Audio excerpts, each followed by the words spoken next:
观众朋友，大家好，欢迎您又一次收看我们的戏剧大舞台节目，我是主持人钱云。那么，首先为大家介绍一下来到现场的观众代表队，他们是内蒙古红毛药业、红毛药酒的朋友，欢迎大家；老博云堂、博云定眼药的朋友，欢迎你们。同时呢，也要欢迎飞炫手机工厂店的朋友，欢迎大家。70年岁月风华。70年月韵流传，70年前的今天，一群年轻的越剧姐妹在上海这片土地上发起了一场改变剧种命运的改革。而70年后的今天，这个起源于浙江、发祥于上海的年轻剧种越剧，已经拥有了全国乃至世界的影响。在接下去的4周时间里，我们戏剧大舞台将通过《上海的声音》纪念越剧改革70周年特别节目，和大家一同回顾越剧改革70年的发展之路。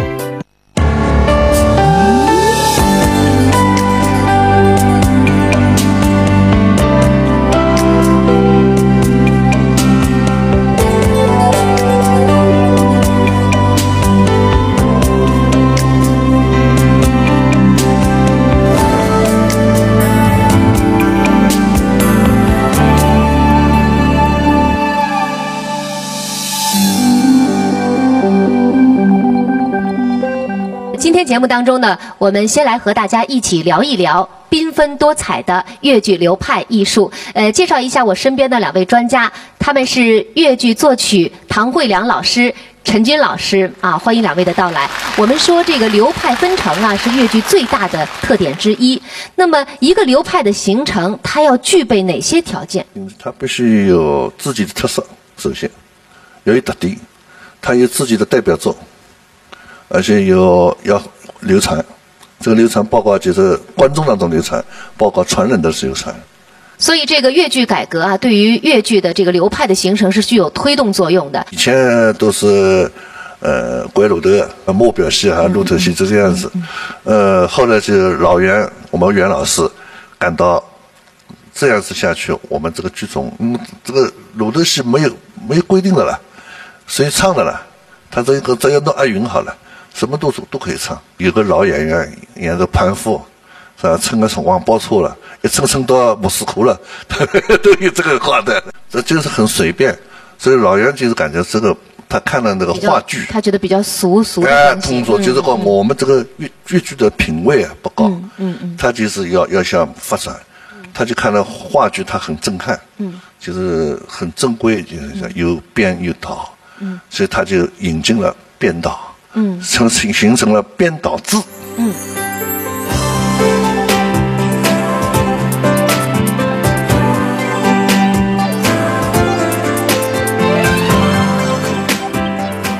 看到于西凤头一趟看到于西凤的戏，这些我操，这个戏打了一抽不一样，伊是有本子的，有舞台的，种样样有。所以这个辰光我是变愚昧了，是吧？我还记住一个戏。就是现在以后，这个戏呢，这个他的服装好像是，实际上是向那个外国那个学习的了。这里有大的一个舞台间，下面很长拖在地上的织路索，这个呢是越剧当中没有的。这个灯光呢是蓝的，这个纱呢是蓝的，天然的，哎呀，漂亮的不得了。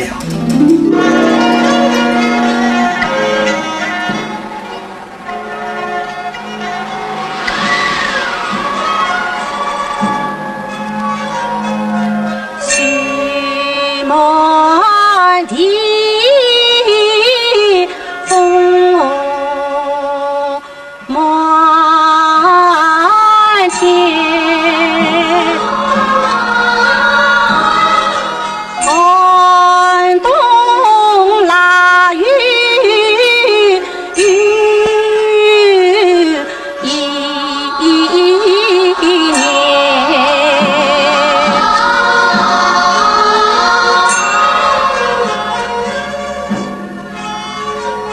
在长长的日子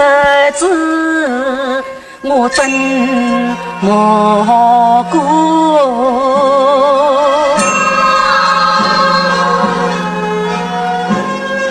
是梦啊，是真在眼前。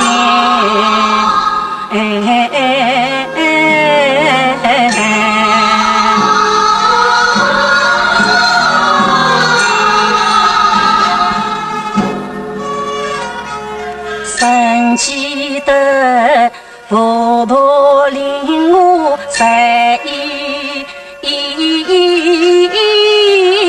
岁，那江里他碗菜要来面，我是时间为他三餐食，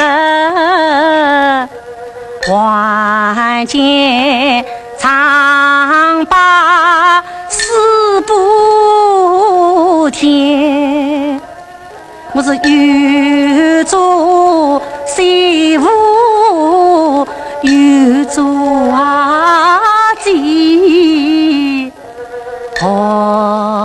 心是苦十几年，有谁知病情半年，降临时候，婆婆她卖我到山间，谁知道上台去劳碌的命么遇着我郎爷，独生我2次寡妇在泥中，开夫开子命运牵，哎呀命呀命啊，命好命苦有谁的，在梦里莫不查与看不见，为什么该抱团中牵连啊？为什么你紧跟随总难改变？我为了烧菜去专门看，花去我工钱10钱，深色到天大的财你不苦出来，恰为我的财你成就没有亲半点，哎呀亲半点啊！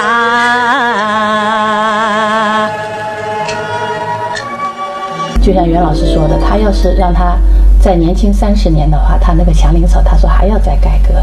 那我们眼里面看上去，袁老师这个祥林嫂已经是一个非常经典中的经典，没有能够任何一个人可以超越的。他都觉得自己如果还能再年轻的话，他要去改革。那么越剧改革呢，因为建立了编导音美舞，所以这个音是很重要的。42年引进了编导制，那就是现实主义的那种表现手段。这个表现手段就是要真听真想，而且是要从内心出发，不是以前那种程式化的东西。所以他这样子一来，就是到43年这个香妃磕头这一场戏啊，看到自己丈夫一个头，一个劲，小一叫。当时我的老师周宝钗老师就，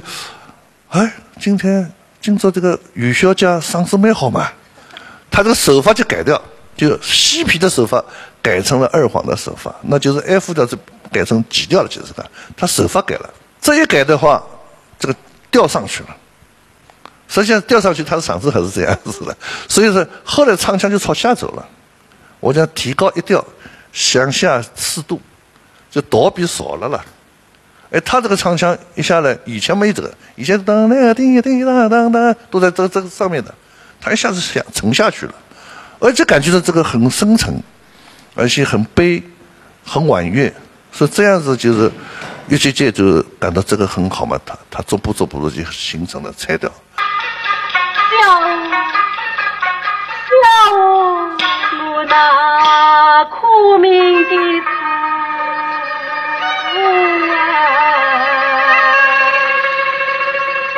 不与我一人在苦待官场。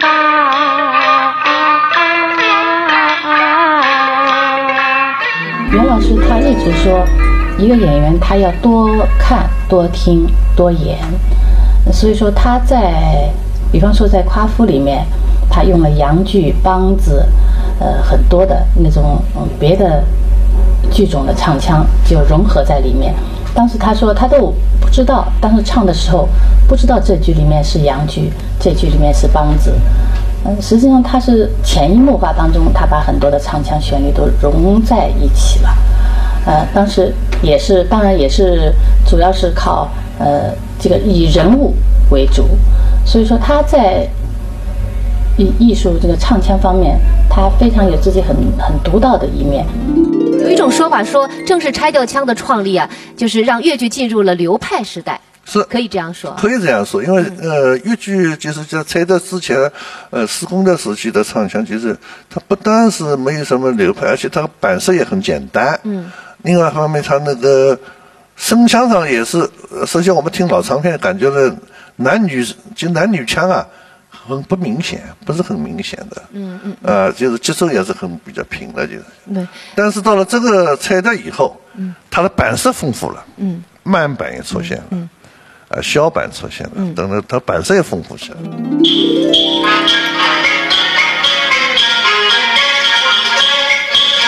我家有个小姐妹，聪明伶俐人青梅，吃饭就要上阵，姐妹一心相同嘞。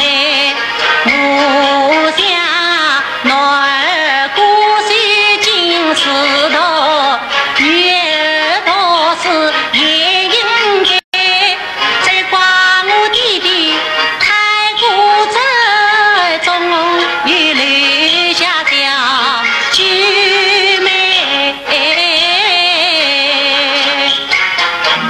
原派是这个流派当中最早形成的，是吧？那么其实还有很多流派呢，就是在原派的基础上受它的影响产生的。比如说有京派啊、吕派啊、张派啊，还有七派，都是受到了原派的影响。伊拉这个思维呢，就是讲辣辣原派的基础上，就是形成了自家的流派呢，只要通过长期的舞台实践，逐步形成的。因为啥道理？伊拉各种不同类型的戏，根据自家的嗓音的特点、音乐的多少看，那么随后呢，通过交关戏，一步一步走上来，就形成我自家的流派了。我呢，学那个流派呢，不像现在青年这样学的。我是喜欢原派，我唱原派，但是我假如角色分配我什么，那也有一个丫头有几句唱，我基本上要唱原派，但是我不是照搬的。我看到那个，比如说傅老师这个唱腔好一点，这个那个范老师的唱腔，我都会记在脑子里。但是我做自己过去呢，没有人跟你作曲的，自己唱的，那我就是要他们唱好的，我也加一点，这里我也加一点，这里我也学一点，我是这样来组织唱腔的。现在的音乐是吧，都是要辣作曲唱腔写好了以后才抄好。但是我有点看法的，因为以前一般老演员了，包括像岳锡芳和殷冠芳、谢牛来、王梦秋、胡继湘、范志球，包括张远，以前他们都是哪能就自家设计唱腔。比方讲，张远老师呢，伊平常辰光呢勤奋好学，不睬中堂。伊辣辣业余的辰光呢，伊就欢喜看各个地方的优秀节目，比方讲金家、昆家、评家、黄梅戏啊，这个包括评弹、胡剧、越剧都看。伊其中有交关好的优秀唱头，他都会唱。伊是通过搿两次呢，自然下去自然的拿搿些优秀唱头旋律呢，储存了自家脑子里。比方讲，伊现代剧台脑，伊晓得这个难度比较高了。台脑呢，因为是辣辣院里向学习回来是少数民族了，津浦族的，就是讲为家乡就再家乡的一段唱，伊就对我提出要求，伊讲回来侬盯好了，辣越剧的基础上向，就稍微跑了远一眼，就但是要承认是越剧，是不是可以也可以吸收点其他地方集中的？那么我辣考虑呢，因为这个津浦族了，伊在山区了，所以个唱腔要送得远，就当当当当当当当里当当当。山风哒当滴当哒当个哩当滴哒当啦当哩当，这个就是少这个357个鼓门，等我越这个鼓门用了起来，我再吸收伊拉个这个津浦这个山歌啊，来作为帮腔，哎喽哎喽哎喽哎，就这样的这个内吹起来以后呢。就要像戏歌搿能写法的。这也是继承韦源老师的这个点。袁老师也是从人物出发，他才能感到就是原来的唱腔不够用，他就发展了。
演出，我每一次要有两句新腔。为什么呢？因为老的唱腔呢，在新的内容上面不够，我要怎么样去组织它？就是把它这个腔，老的腔上面要去把它改造一下，一定要把它新颖一点，这个是必须的。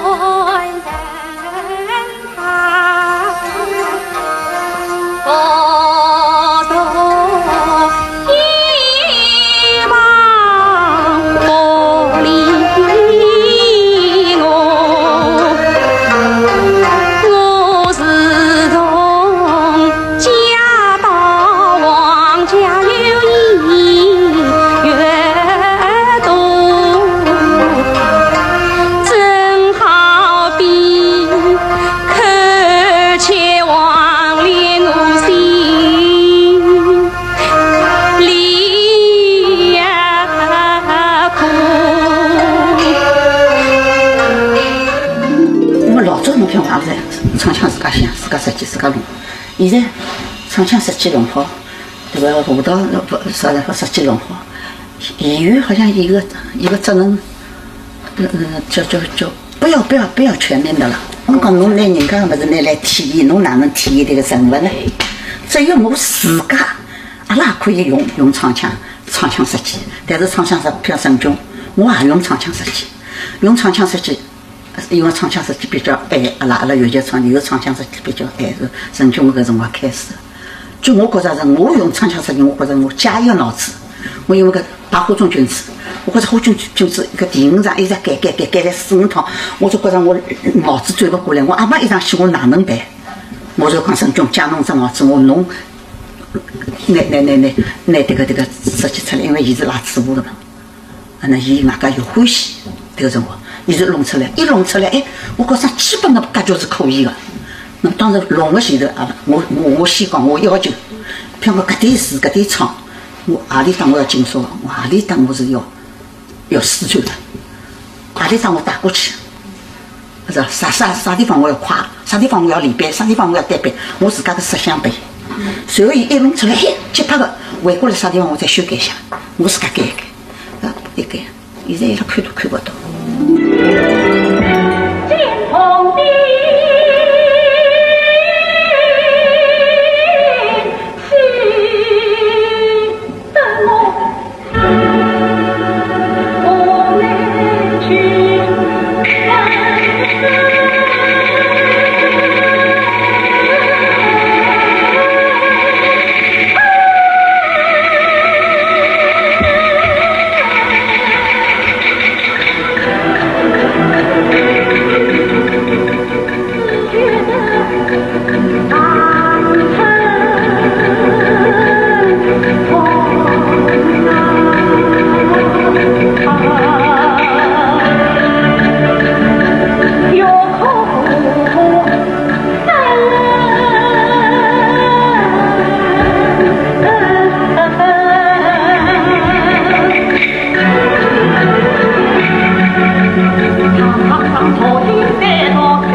戏剧大舞台现在开通短信交流平台了，戏迷朋友对我们的节目有什么感言建议，或者您希望在节目中看到哪位明星，都可以发送8128加您想和我们说的话到1066-95883，您将有机会赢取精美奖品。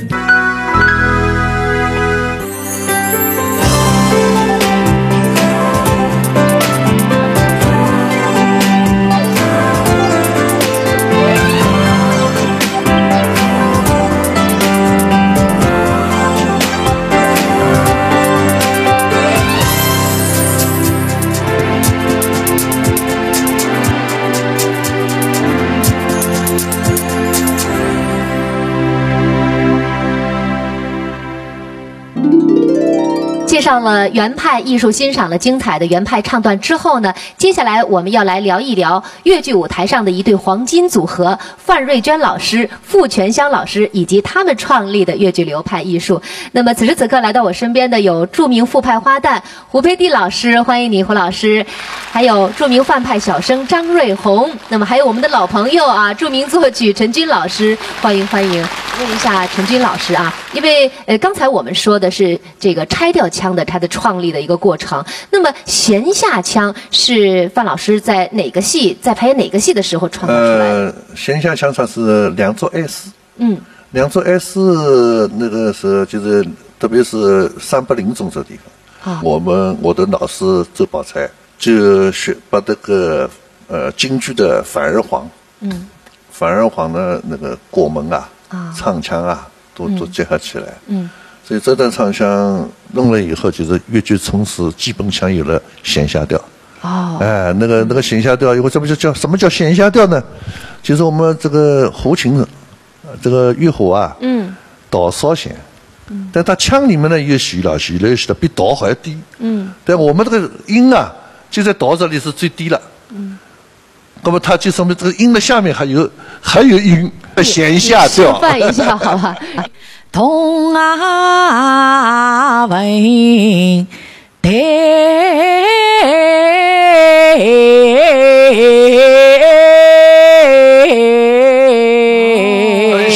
他有啊，对，这都是低音了，就是我这个胡琴上没有这么低了。他主要是想把男女女子乐剧是女的演男的，那么他想从声音里边有一个区分。所以呢，他就自己那个时候，他自嘲是说我很傻，但是我又很土的一个方法去学，就用阿拉浙江人讲起来就是就棒啦，一个缸里向，就是他对这个缸里边棒里向喊声音，然后从这个缸下面他有回声过来，然后从回声里边他去找那个感觉，发声要怎么样才把它。有一种男性的特质，包括有一种粗犷的声音。范副两位老师不要去看他们那个表演，听声音，一个是男的，一个是女的，就他们的声音两个声音哈，吴老师啊，对，傅老师嘛专门是找女生，他就说的，他一定要把男女分开。他那个道白的时候，他也是用唱的声音在说的。所以这样讲了，你这个，所以这样讲了，就是我们的粤剧的虽然是女子粤剧，但它有男腔。范老师的腔就是男腔。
老师啊，其实傅全香老师的这个唱腔艺术里面也有很多其他的剧种的影子啊，比如说那个杨高那场戏啊，杨高这场戏吧，他有很多都是程派的东西，现在看来就是程派，他从出来一亮相就是个程派的东西，从开始走路一直到跨进这个海神庙的门，然后搭到墙那个门边上，然后一个亮相。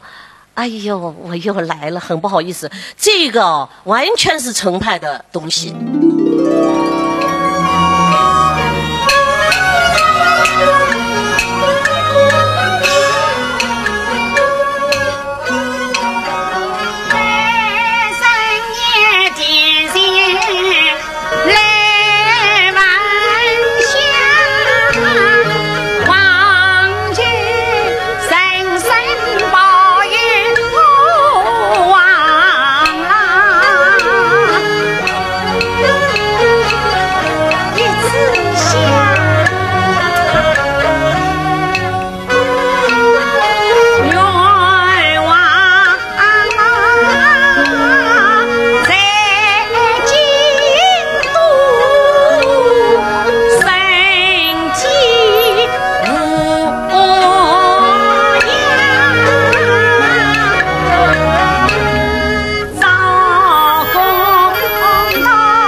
荀派的哦，后头发疯是荀派的，哎，对，后来发疯嘛，他那个狂笑完了以后啊，当然人都有昏昏沉沉，昏昏沉沉，就是昏昏沉沉。但这地方的王奎哦，他喊的深情的呀，他在跟我说戏的时候哦，我的眼泪都出来了。哦，他就是啪一看见以后啊，那么动心，看见了王奎，王奎呀，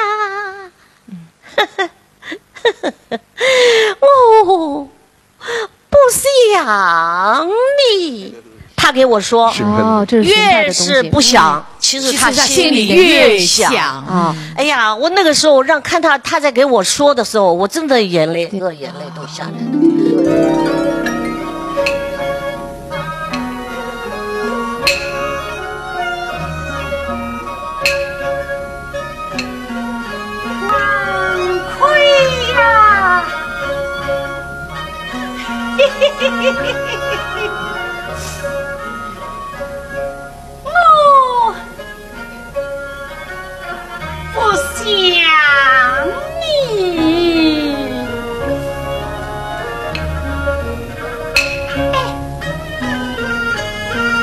我真的不想你。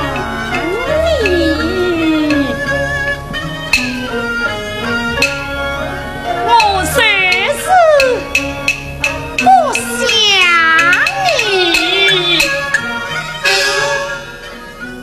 啊，委屈啊，回家了，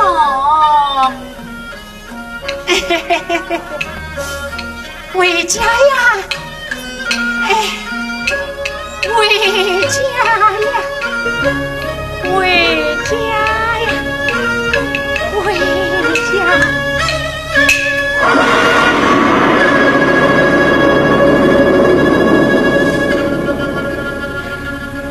姐妹们笑嘛，我到晚哭声，真经的。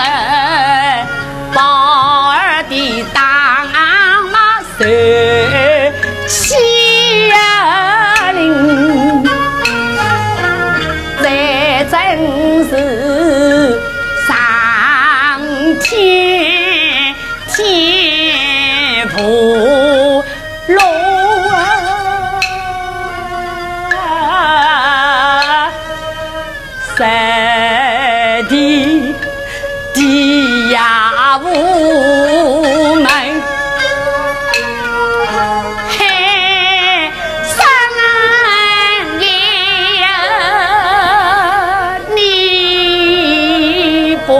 作子三年我归隐，望人生感忘愧，与我再争。当时我排行路的时候，正好是参加那个全国青年越剧大奖赛，是好像是88年的时候，在杭州比赛的时候，那个时候我就是老师真的是对我非常的关心，我就吃住在老师那里，他就就像速成班一样的，就是白天一醒叫我就是爬楼梯，因为他们家在整流公寓嘛，就是7楼，他们有电梯的嘛，他不许我坐电梯，一定要走上去，然后再叫我们院里也有一个弹钢琴的那个刘歌群老师嘛，上去就停一下，然后就教我唱，我就是气喘吁吁。其实老师的用意就是让我就是控制那个气息。傅老师是他跟我说，傅派要甜美，要明亮。他说他的话就是甜美，要明亮，就是这个嗓子啊，一定要甜美的人就是来唱。那可他的腔呢，有很多都是高腔，这陈军老师知道，他的高腔的，可是你没有好的发声方法，你就唱不上去，上不到那个位置。傅老师有的时候也跟人家去讲课的，他说的是就是混声唱法，后来叫音声唱法。我那叫音，有种音声，高真假声结合着唱。我好像听过那个我们傅派传人陈飞说过，如果当年没有你们2位老师啊，他可能就要艺术道路要终止了。真有这么回事吗？也算是有这么回事吧。就是在傅老师第一次就是傅派艺术研讨会，第一次，那个时候我是42岁，陈飞是19岁，他已经开过2次刀了。他什么问题呢？他小节嘛，唱不成了，那是很可怕的是吧？很可怕吧？平时说话就是来杀的。那傅老师说，陈飞啦，交关个刻苦啦，侬还是小囡老好个，侬救伊啦，那个叫我。根本我讲，我试试看了。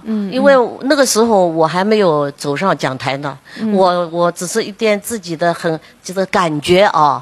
结果我就把那个感觉告诉他，我说你要快，你首先要研究这个人的声音是哪里发出来的，你一定要准确的认识到，你以前等于没有唱过，把你过去就是那种不对的唱法扔掉，要自己重新。就是建立一个唱的位置。我就说啊，陈飞聪明的不得了，我也很佩服他。所以他今天能够成为唱不倒的金嗓子，唱不倒啊！真要感谢胡佩迪老师。胡老师也是个传承，就很讲究位置。对，而且傅老师也是讲究位置，都是科学的。对，因为我觉得没有方法的话啊，声音就一年会不如一年，他就没有年轻时候的那种明亮脆。水润，可是你如果有了这个方法以后，他可以唱到老。那我觉得主持人是不是也这样啊？胡老师，待会儿我们要当面请教科学练声方法。好，观众朋友其实也很关心啊，我们2位老师的身体状况啊。我是那个国庆节、中秋节前期看完了2位老师啊，大家都很牵挂。今天我们在这里谈越剧上海改革70周年。其实这些老师们都是他们留给我们的财富。所以今天在回顾总结的时候，包括我自己回顾总结的时候，再去看望这些老师们，我觉得真的是我们要珍惜今天，这些老师们多关心他们。傅老师呢，现在病情是比较稳定的。他那个医院呢很负责啊。就是傅老师病了以后躺在床上，这已经5年多了，抢救以后5年多了，可能脑子还是很清楚。还是希望各位还是放心。对，那也把我们观众朋友对他们的这种问候转达两位老师，一定好不好？希望他们能够身体健康，因为他们是我们的宝啊！他们很坚强，好，很坚强，谢谢，谢谢3位嘉宾，谢谢。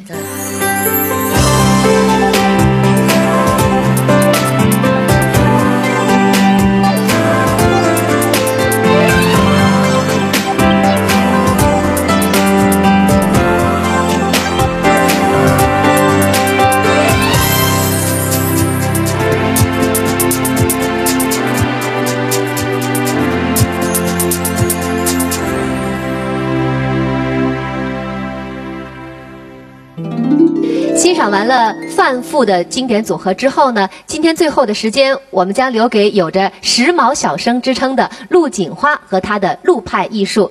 那么此时此刻呢，坐在我身边的就是著名作曲陈军老师啊，还有陆派弟子许杰，欢迎2位的到来。那么陈军老师啊，我曾经听说过陆派一个很大的特点就是字字诵听。是吧？您给大家解释一下。因为陆老师的唱腔，他是继承了马章花这个唱腔进行发展出来的，啊，形成了他自己的特点。他的唱腔就是很讲究字的归韵，很讲究字的那个，我们叫口径，很讲究这个。所以他的唱腔就是你哪怕你剧场，你在最后一个人都听得到他唱的什么词。因为那当时我就蛮注意这个陆派唱腔，我想我讲不出一个具体的这个词来形容它，侬这个唱腔没学啊。这个他说：“哎呦，你个唱腔讲你个学一个，哪能学呢？对吧？既听上去轻松，但是又觉得这里向有内劲的东西在里面。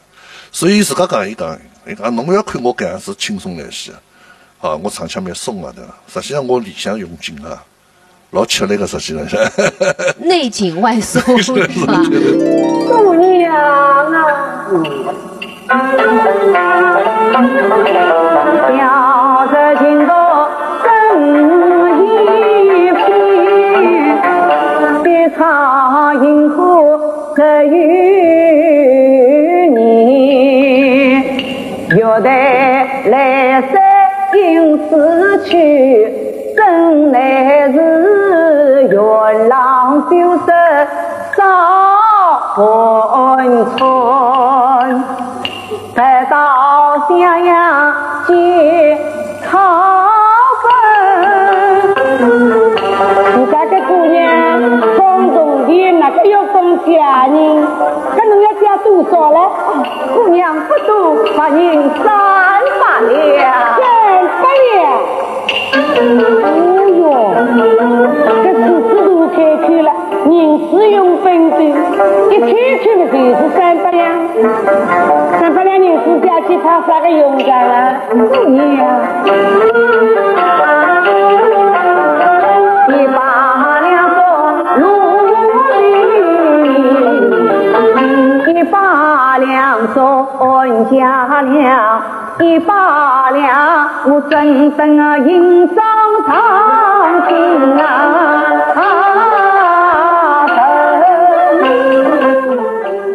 除了这个唱腔很有特色之外呢，我们这个陆锦花老师的表演，她的戏路也是非常宽广的。实际上，她更特长、更讲究的就阿拉讲啥是阿比桑，他这一个门类他做的更绝，演的更绝，类似像那个珍珠塔，他的台步他有独到一功的，因为我很荣幸就是受了老师的钦点，当初我学戏的时候呢，我们更多是学的只有2大流派，一个徐派一个范派。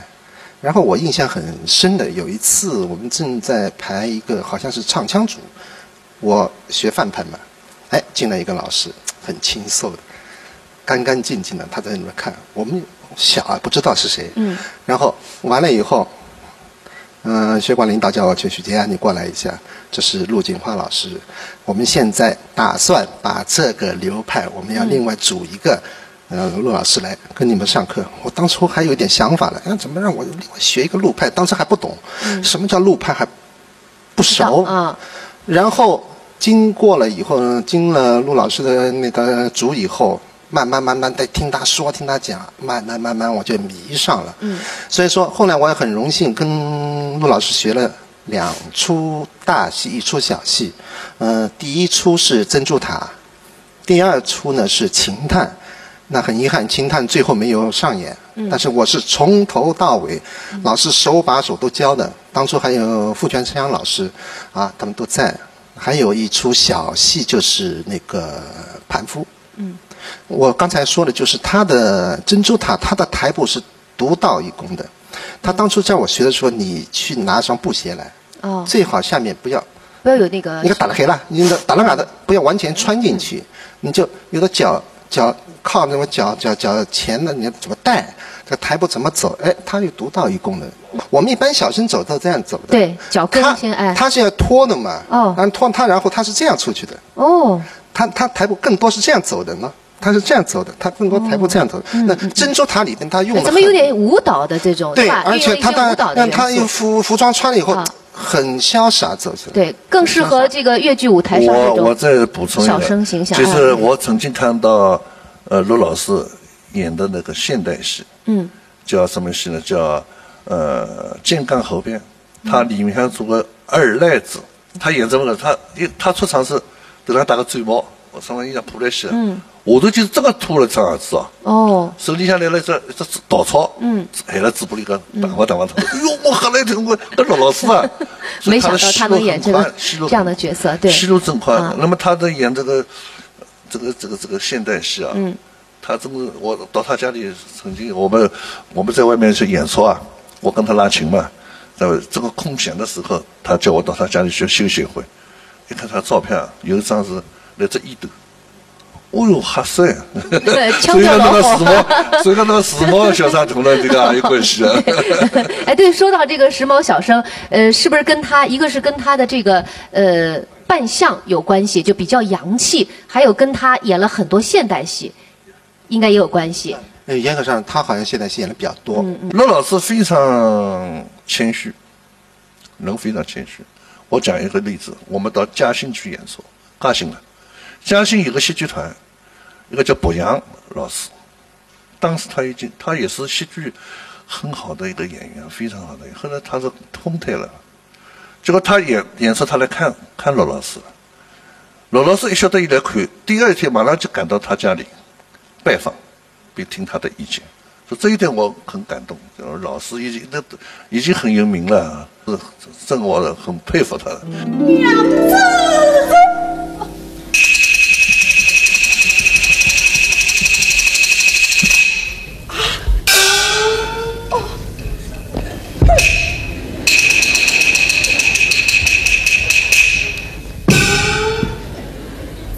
岂有此理！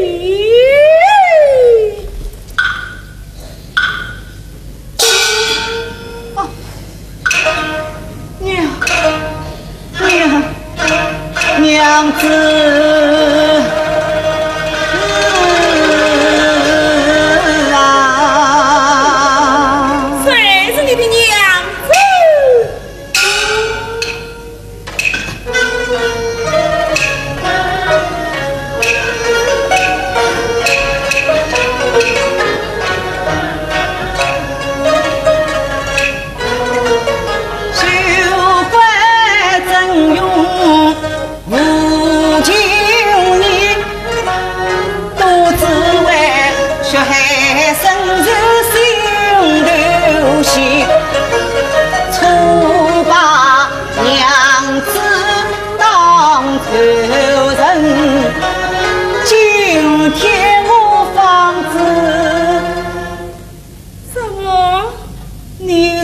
言得清，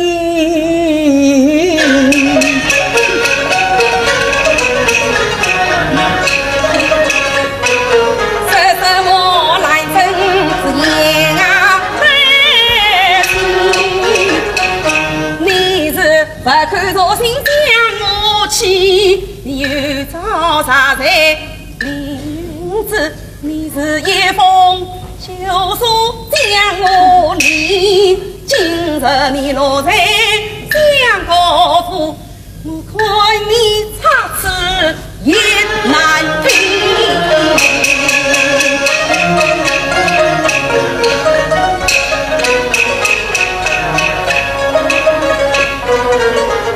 娘子啊，可怜我家破人亡受尽苦，难道你眼睁睁看我走邪路？见死不救心无人，娘子啊，你我到底是夫妇？你杀到瓦堂去禀告，岂不是亲手杀了你丈夫？娘子啊，夫妻总有夫妻情，外望娘子来偿死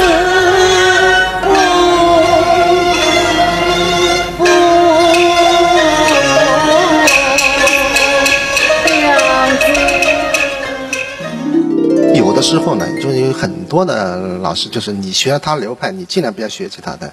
哎，咱老师就是你应该多多学学其他的。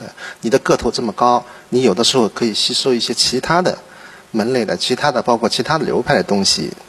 他说我老师我从来不反对，这一点我觉得他没有门派那个，像赵子刚不是拜了尹桂芳老师尹老师了对吧？拜了学生了，但是我亲耳朵听到他跟赵子刚讲，尹老师因为身体不是很好，在你什么需要我帮助，需要我要请教的话，你尽管跟我讲，那真不容易。可见我们老艺术家的胸怀啊！观众朋友，戏剧大舞台现在开通短信交流平台了。戏迷朋友对我们的节目有什么感言建议，或者您希望在节目中看到哪位明星，都可以发送8128加您想和我们说的话到1066-95883。在欣赏了优美的陆派唱段之后呢，今天的特别节目要和大家说再见了。在下期的节目当中，我们将继续与您来聊一聊绚丽多姿的粤剧流派艺术。我们下期再见。来了舞台上是，我跟千玺是同意的，对我是同意的啦。这么真正来了舞台上是50年。说那个婚姻曲就是他们俩的，好像定情之作。我们老师是周恩来总理钦点，就是说西厢记的老夫人谁演？后来考虑了半天，就是让张桂凤同志来演。学影派不要拘泥在这个上面，不要一成不变，一定要变革，这样才会有发展。